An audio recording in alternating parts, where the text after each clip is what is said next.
River.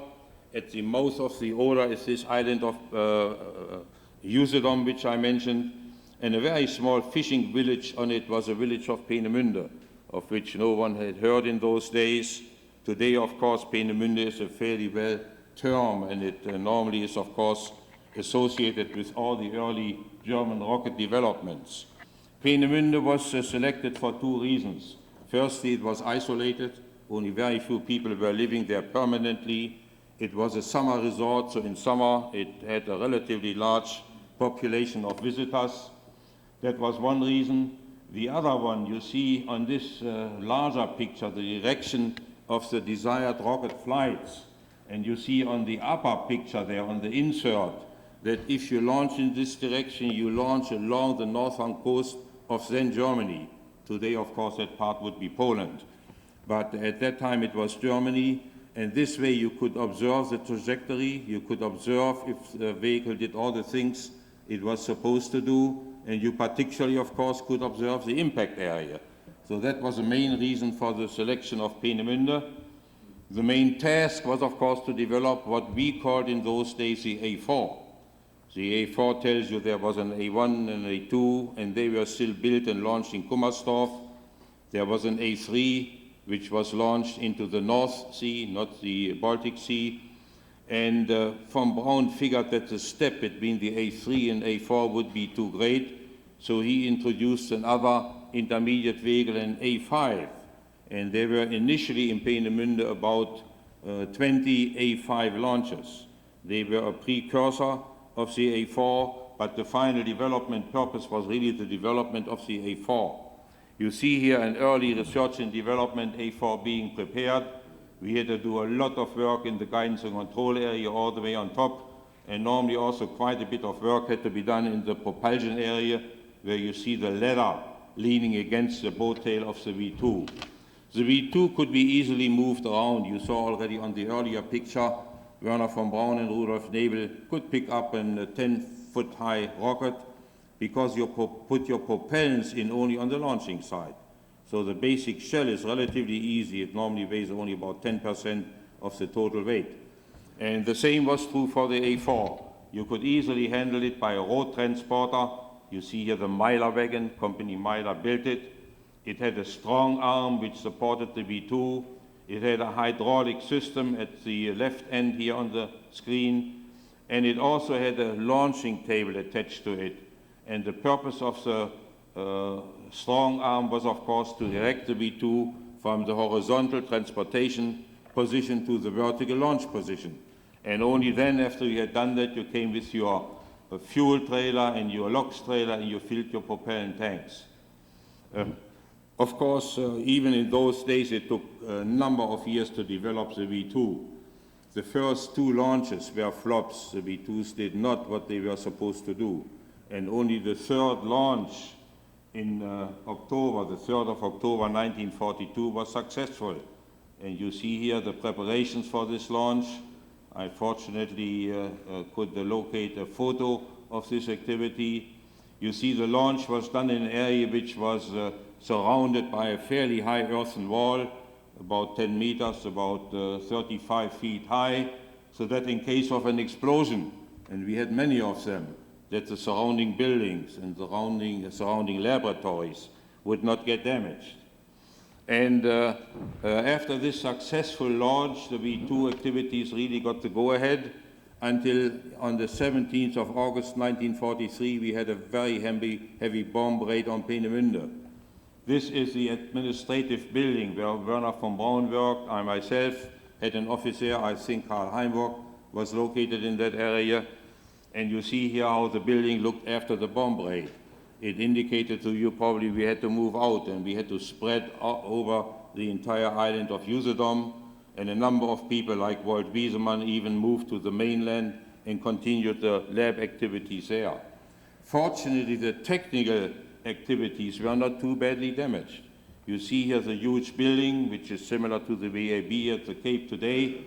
You see a number of V2s, some of them still in pretty good shape, some others damaged, and of course they had to be removed. We had already enough new parts there to just start from scratch again with a new vehicle. But the development could continue. And finally, the German troops learned to handle 3 V2s all at the same time.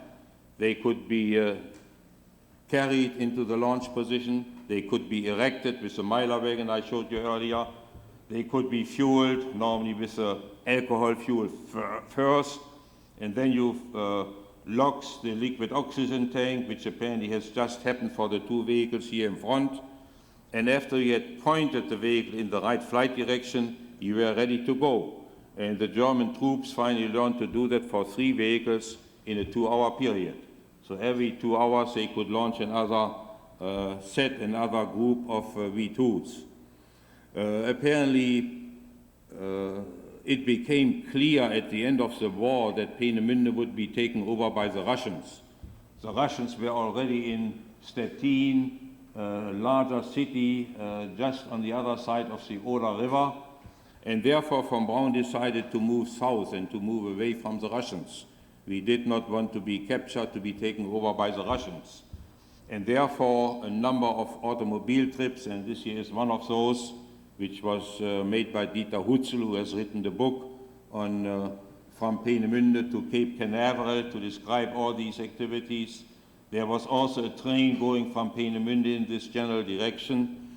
The automobiles picked up a number of people, a large number of people in central Germany, because after the bomb raid, it had been decided not to produce, not to manufacture the V2s in Peenemünde, what was the original plan. But at that time it was decided to go to Nordhausen in the Harz Mountains and in an underground factory to do the actual assembly of the V2s. Most of the component work was done in facilities all over Europe at that time. And therefore a number of people were picked up in the central area. The swastika almost all the way on my side here is of course the city of Berlin. Peenemünde is just north of Berlin. And when the war ended, the Werner von Braun team was in this very, very nice area of Oberammergau, Garmisch-Partenkirchen. Werner von Braun himself, who had just had an automobile accident, was in Oberjoch, shown here by this iron cross. And that's where we made our first contacts. You may know that the colonel at that time in charge of all these activities to find out a lot of German equipment and bring it over to this country, and to talk to the German scientists and engineers was Colonel Tofte, Holger N. Toftoy. And I don't think he was the person himself who made the initial contacts, but some people working for him made the contacts. They were finally very happy to find a relatively large group of people from Peenemünde. They had really not expected it. They thought we would still all be located up north.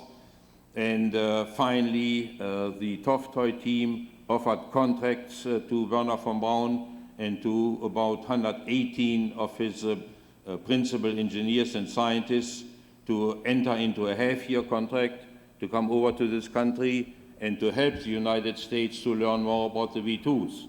As I said, besides the actual V2s, they also had brought over under Operation Paperclip the people and also quite a bit of equipment, not complete V2s, but individual components like the rocket chambers here. The picture is not very good because I had to make it from a 60mm movie which was made at that time. Boat tails of the V2s are shown here. Some of the turbine drive facilities. And of course our task was to check out all these elements, to put them together to complete systems, to complete V2s finally, to train the American Army, and that was a task of this Werner von Braun team. Werner von Braun is this gentleman here. This is Dr. Ries, who was his deputy in Peenemünde and who was also deputy during all the early activities here in Huntsville, and who was, after von Braun had left after the first lunar launching, he was center director here of the Marshall Space Flight Center about 3 years. Some of the other gentlemen you may be interested in are Dr. Arthur Rudolph, whom I'm going to mention several times. He worked for a number of years with the Army and particularly completed the Pershing development, and then he switched back to Marshall, and he was doing the launch of the Saturn V in charge of the Saturn launch vehicle operations. Behind Mr. Grindel is Dr. Stuhlinger in the white coat there. This is Dr. Stuhlinger, who is also going to address your book. Walt Wiesemann told me he is behind Dr. Ries. It's probably one of these young people there. Maybe Walt can point it out himself. I myself am all the way up there. And Karl Heimburg is on this side here, behind, I think this is Tessmann, it's Karl Heimburg. And as I said, our task was to inform the American Army how to handle the V2s, how to launch them, how to prepare them. But we also worked on other future projects, so that was not our only activity. But the main task was, of course, the preparation of the V2s. You see here one of the early V2 launchings. The Army had built a concrete shelter, which you see all the way on the left-hand side. The Army had also hired General Electric in order to replace a military payload. Of course, these V2s did not carry any explosives. So we had an extra 1,000 kilograms, about 2,200 pounds, to put all kind of instrumentation on the V2s. So we could now finally do what the American Robert Goddard wanted to do all along. He wanted to go up there and make measurements. And we could do that, and we did it. And for that reason, in my book, this is really the beginning of the American space age. That's where all these things started. I should also mention the White Sands Proving Ground, which is just across the border of Texas from Fort Bliss, where the main part of the von Braun group was located. The White Sands Proving Ground had been activated by JPL, the Jet Propulsion Lab, which was at that time an element of the Army.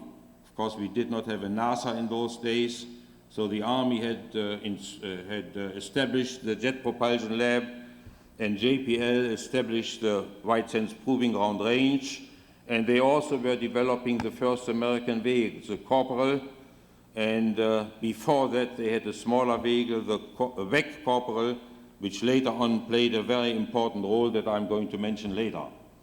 This year were the preparations, the activities in White Sands. The Army had not only brought the V2s over, but also the Mylar wagon, as you see here, with a strong arm. They also brought over all the fuel and the liquid oxygen trailers and all the other equipment you need for the launching.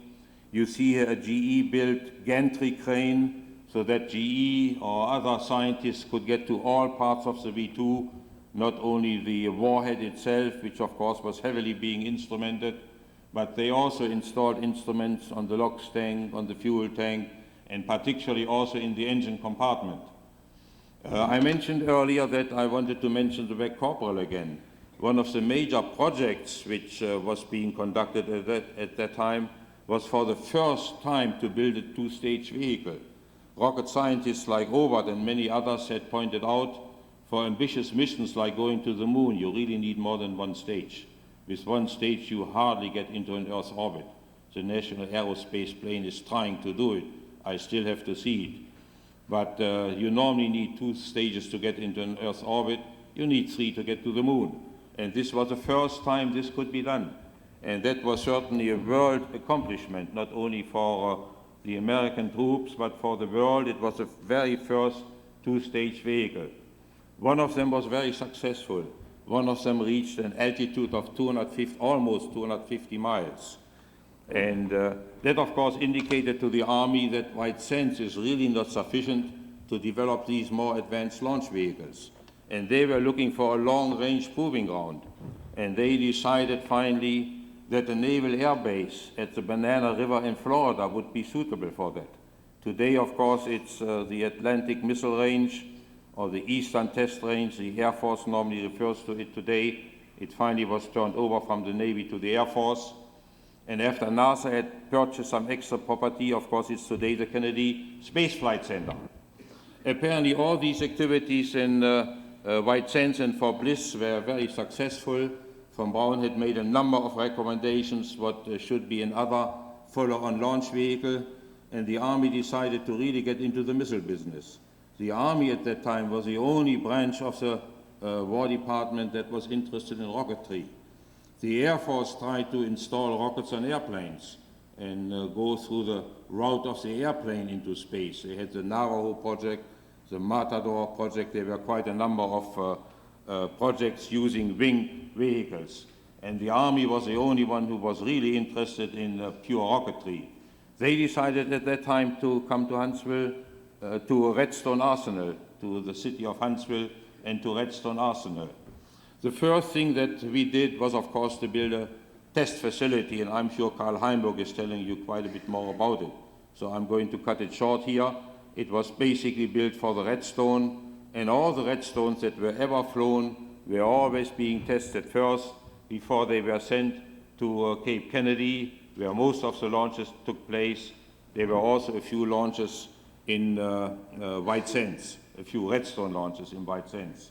This is the Redstone engine. I think my time is too short, so I don't want to go into too much detail. It is still very similar to the V2 engine. There were no very major changes. Finally, General John Bruce Medeiros was put in charge of all these activities. And he was a visionary. He really saw what was coming in the future. And he really built up the Army facilities. And he also got some help. He was not all by himself. Of course, he was helped by Werner von Braun. You see him in the picture there. He was helped by Kurt Debus, who for the Army conducted all the early launches at the Proving Ground Range. At that time, Medeiros also decided to invite Professor Obert to come to this country. And I mentioned earlier that he was here for about 3 years. You see in this picture, at that time, General Toftoy, all the way on the left-hand side. In the center is, of course, Professor Obert. And I'm sure he had a very strong hand in all the future, all the advanced developments that finally took place here, initially by the Army and later on, of course, by NASA. And of course, he is Werner von Braun, who had just been given the Hermann Obert Award. Some of you may know that the local AIAA, American Institute of Aeronautics and Astronautics, awards every year the Hermann Obert Award in honor of Hermann Obert, because he was a member of our section here for a number of years. I mentioned earlier General Medeiros got some help. He particularly got some help from the Russians, because the Russians managed to launch the first Earth satellite. The Americans could easily have done it if the Army would have had permission to modify the Redstone. You see here the military Redstone on the left-hand side.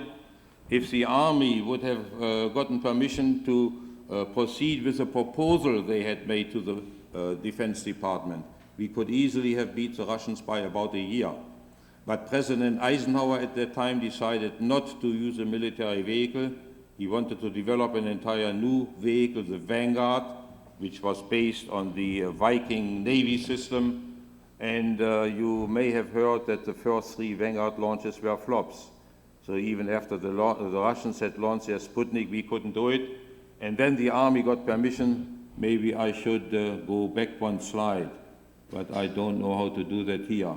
Maybe the projectionist watches it.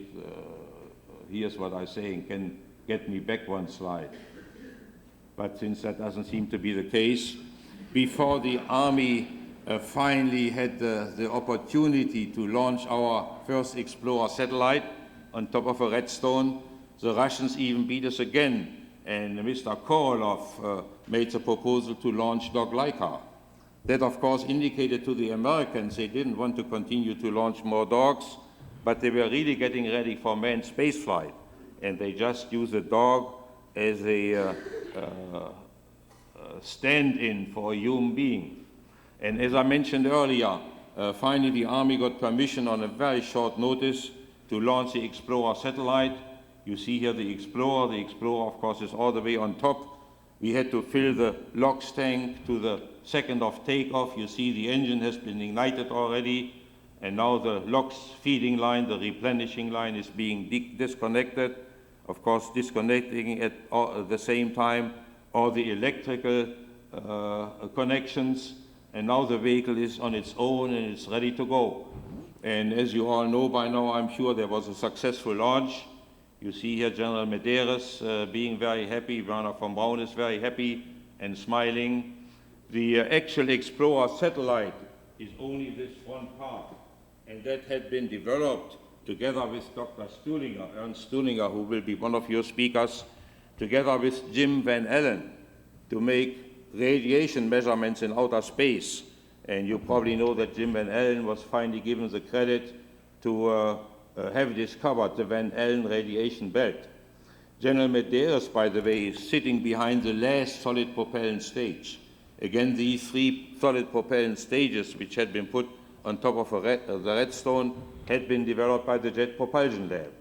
Next to General Medeiros is seated Dr. Ries, whom I mentioned earlier. Dr. Marzek in the background is unfortunately very sick. He cannot give presentations like this anymore, and Dr. Heusermann apparently is still too busy. In order to catch up with the Russians, it was also decided to use again an Army vehicle, the Redstone vehicle, to launch the first two Americans into space. And you probably know that Alan Shepard and Gus Grissom are the ones. If von Braun would not always have been so very, very careful, and if he would not have insisted before we launched Alan Shepard to make an unmanned launch with just an empty Mercury capsule on it, to make another launch with chimpanzee ham on it, we would have beat the Russians, and Alan Shepard could have been the first man in space. Of course, unfortunately, with the Redstone, a one-stage vehicle, as I mentioned earlier, you cannot go into an Earth orbit. So Alan Shepard and Gus Grissom conducted only suborbital flights. They were in space for about 5 minutes, while Yuri Gagarin, the first Russian, of course, conducted the first orbital flight. He made only one orbit around the Earth. He landed, and that was on April 12, 1961, exactly 20 years before we launched our first space shuttle. The next American to go into space was, of course, John Glenn. You see his picture here. He had to use one of the Air Force-developed Atlases that you see in the background. And the Atlas, a 1.5 stage vehicle, has just enough power to go into a relatively low Earth orbit. The Army, in the meantime, was working on the Jupiter. And I was Jupiter project director during the last few years. Unfortunately, as you may know, the Jupiter had to turn over to the Air Force. Well, I say unfortunately, maybe it was a fortunate incident, because we had time, we had the chance to work on other more advanced projects. But the Jupiter was quite an advance over the V2 and over the Redstone. It had a relatively advanced propulsion system. You see here the engine. It's cooled by very fine tubes, so it's much lighter than the older engines. The turbo pump has been moved from the front of the vehicle to the side so that the vehicle could be shorter and could be much more efficient. And working on the Jupiter, von Braun got the idea, if we really continue to develop our space systems, we can eventually really make a flight to the moon.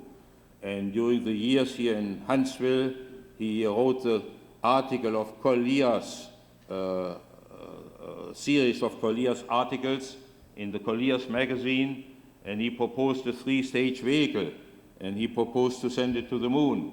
He proposed a space station. I don't have pictures of space stations here, but he proposed a huge wheel rotating at about 1 revolution per minute to generate artificial gravity, and that gave the Army and also many other people quite some uplift to look into bigger and bigger launch vehicles.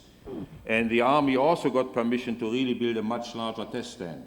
And this was a second very major test facility. Again, I'm sure Mr. Heimburg is going to tell you quite a bit more about it.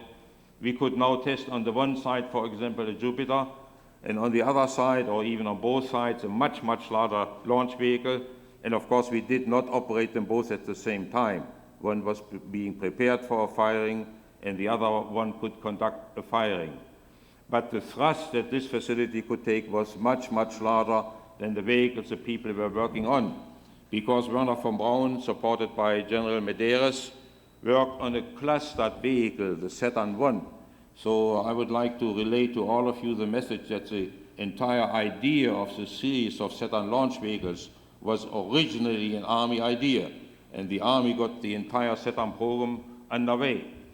Since the Army at that time did not have a major research and development budget, it was decided to use Redstone tanks on the outside. They were a little bit elongated, they were a little bit longer than the regular Redstone, but all the equipment, all the tooling was available.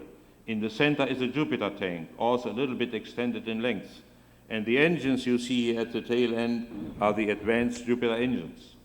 Of course, many people in Washington believed we would never be able to operate 8 engines all at the same time.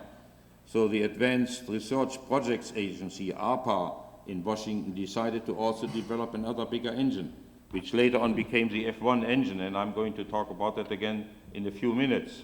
Because we needed this advanced engine and also an advanced J2 liquid hydrogen engine to finally develop and design the Saturn V. You see the Saturn V here, not quite in the center, a little bit further to the left. The basic technology of Saturn V was based on the technology of Saturn I. And the Saturn 1B is the same vehicle as the Saturn I. If you take the third stage of the Saturn V and put it on the first stage booster of the Saturn I, then you have the Saturn 1B. And practically all Saturn I launches with men on board were conducted with the Saturn 1B. So the Saturn 1B was a very successful launch vehicle. It had about 20 successful launches. Another 4 successful launches were done with the Saturn I. And of course, the Saturn V had 6 successful trips to the moon. It had Apollo 13. They should have named it Apollo 12B. It probably would have worked fine, but since it was Apollo 13, a LOX tank in the service module exploded, and the crew with haze on board could not land on the moon, but they could successfully fly around the moon and could finally land back on Earth again. So that was the 7th flight. There were 2 unmanned flights before the lunar landings, or 2 flights manned but not landing on the moon. And then, of course, the 2-stage Saturn was used again to launch the Skylab. And you see the Skylab configuration almost in the center of the picture. The last 3 flights had also the lunar rover on board. The lunar rover had also been developed here in Huntsville. You see here in this picture Kurt Debus, another member of the Werner von Braun team, who was sent by the Army to Florida in order to operate the Atlantic missile range as it was used in those days. And you see the very first Saturn V in the background. The first launch, of course, was an unmanned launch. It was successful. Then in December of 1968, Frank Borman, Lovell, and Anders made for the von Braun team, probably the most important flight. They flew to the moon. So at that time, the Saturn V had shown that we can carry a crew to the moon. Frank Borman could not land on the moon. They hadn't given him a lunar lander that had not been completely developed. So we had to wait to the flight of Apollo 11, of course, in order to make then the final lunar landing. And therefore, I show here in this picture Apollo 8, the launch with Frank Borman. Frank Borman carried a flag around the moon at that time. He's presenting it here to Werner von Braun. You see in the background some of the small-scale models of the pictures I had mentioned. You see all the way on the left-hand side there a modified Jupiter, Juno 2, which conducted the first flight to the moon, the first flight to the sun, and one of the spacecraft even finally escaped the solar system. Of course, the most important event, something the entire world still talks about today, was the lunar landing conducted by Armstrong, by Mike Collins, and by Buzz Aldrin, shown in this picture here. Von Braun had the nicety, the friendliness to invite Professor Obert. You see him here all the way on this side. Von Braun always looked at Professor Obert as his teacher. Present at that time were also Mr. Staats, who is in charge of the Hermann Obert Society in Germany, a scientific society which is mentioned there. The other gentleman is Rudolf Nebel, whom you saw earlier carrying one of the earlier rockets together with Werner von Braun. And the other gentleman over there is Dr. Stuhlinger, from whom you will hear again later. I thought I should show you a picture of the Werner von Braun family at about the same time when he left Huntsville. He had 2 daughters. Of course, a lady in the gray suit is his wife, Maria. He had 2 daughters, Iris and Margaret. And he was always very, very proud of his son, Peter, who is, of course, going to carry on the von Braun name.